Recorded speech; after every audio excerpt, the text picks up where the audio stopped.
Mari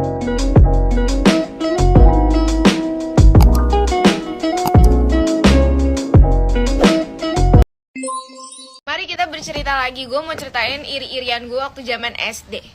Setelah gue ingetin kayak gue banyak banget irinya sama orang ya dulu. Waktu SD kayak astagfirullahaladzim, hati gue penuh dengan iri. Nah, iri zaman gue SD lainnya diantara yang lain yang udah pernah gue ceritain adalah iri dengan teman-teman rumah gue yang dibolehin main malam. Maksudnya iya, mereka tuh kalau malam habis maghrib tuh mereka masih pada main, lari-larian, berisik-berisik. Gue tidak boleh. Seperti yang kalian tahu, gue kalau habis maghrib itu harus belajar bersama abang gue. Sampai di hari Sabtu maupun Minggu tuh malamnya tuh gue tetap belajar habis maghrib sampai isya, habis itu tidur. Jadi bener-bener gak ada yang namanya gue dibolehin untuk keluar untuk main sama mereka. Jadi kayak setiap malam nih abis maghrib gitu kan, gue depan buku, gue belajar, gue mendengar suara teriakan-teriakan teman-teman gue yang lagi di depan lagi pada main lari-larian, petak umpet, karet segala macem. Jadi kayak ya udah, mati gue tuh gue iri mampus. Sampai akhirnya dimana gue berpikir gimana caranya biar gue bisa ikutan main juga sama mereka tapi nggak ketahuan sama mak gue.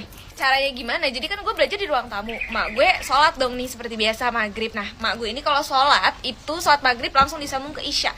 Maghrib ke isya kan lumayan lama. Nah, sambil nunggu itu mak gue biasanya main handphone kalau nggak tadarusan. Jadi bener-bener nggak ngeliatin gue lagi belajar kan, berisik. Tak dulu. Jadi setelah maghrib ke isya itu gue manfaatkan untuk nyelonong kabur keluar biar bisa main sama teman-teman gue. Nah, kalau lu tanya terus Farhan gimana, dia ikutan main atau enggak? Enggak. Jadi dia gue suruh tetap di situ, dengan balik dari gue main itu gue beliin dia permen. Jadi gue sogok dia. Jadi gue udah kerja sama.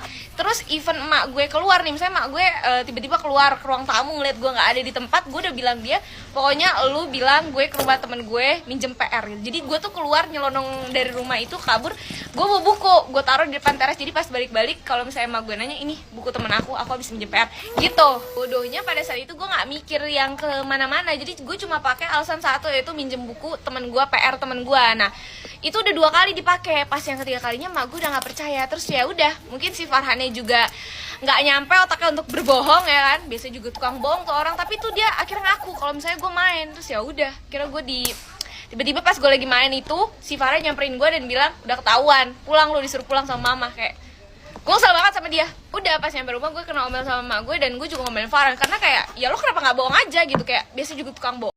Tahu ke gue alasan kenapa mak lu nih dipanggil ke sekolah. Oke, gue dulu. Jadi waktu gue kelas 4 SD nih gue kaget. Mak gue datang ke sekolah, terutama di ruang BK. Diem aja gue pura-pura nggak tahu, pura-pura nggak lihat. Padahal jelas-jelas tahu nih depan mata mak gue. Mak gue ngelirik, awas kamu ya kalau buat macem-macem di rumah.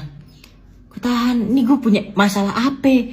Sampai mak gue yang dipanggil langsung nih, guru cepu banget. Kita nguping tuh di pintu BK. Jadi gini bu, kenapa saya panggil ibu? Karena si Nizar ini setiap pelajaran pertama dia sering bolak-balik ke WC. Ini dia nggak pernah sendiri bu, dia selalu ngerekrut temennya 1 atau 2 orang. Mak gue yang mendengar kabar itu makin panas, makin naik darah. Ini anakku udah nggak bener nih. Bu guru, saya lama-lama di WC yang ngising. BAB.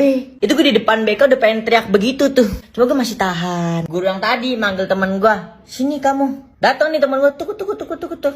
Kamu kalau diajakin Nizar ke WC itu biasanya ngapain?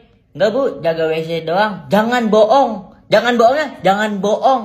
Ya temen gue ketar-ketir dong udah digituin. Habis ke WC ditraktir lontong sayur bu sama teh jus 1. Ini kalau lu punya teman-teman yang modelan begini, jangan ditemenin. Lu ngomong jujur aja bisa gak sih? Jangan cari muka. Muka lu banyak banget. Mak gue bingung dong. Ini anak gue ngeraktir lontong sayur sama teh jus dari mana? Sedangkan gue ngasih sangu aja sehari 2.000. Buset dah. Ini anak gue udah bandel. Kayaknya sering malakin anak orang. Jadi gue pengen berterima kasih sama guru BK-nya. Gara-gara pertemuan itu gue udah gak dikasih sarapan lagi. Karena gue abis itu curhat. Bu udah deh. Gue gak bisa sarapan-sarapan gitu. Gue langsung ngising. Halo, saya mau cerita. Jadi ada mbak-mbak yang ngeklaim suara saya terus dijadiin sound sendiri. Terus dia harus pakai akun fake buat komen di video dia sendiri kalau semangat ngontennya kakak. Aduh, malu-maluin banget lah. Ya Allah, itu udah ketahuan banget itu akun fake. Siapa namanya lo mbak? Aduh. Terus saya itu kan komen di videonya dia. Terus dia bilang gini, aduh jangan iri deh, emang itu suara saya. Ngapain saya iri pakai suara saya sendiri? Dia aja harus pakai akun fake dulu buat nyemangatin diri sendiri. Aduh, malu-maluin deh mbak. Jadi dia pura-pura nggak kenal gitu loh, kayak aku nggak kenal dia, aku mau nyemangatin dia. Padahal saya udah tahu itu akun fake dia. Aduh, capek banget sama mbak ya. Kalau saya jadi mbak, saya malu deh mbak.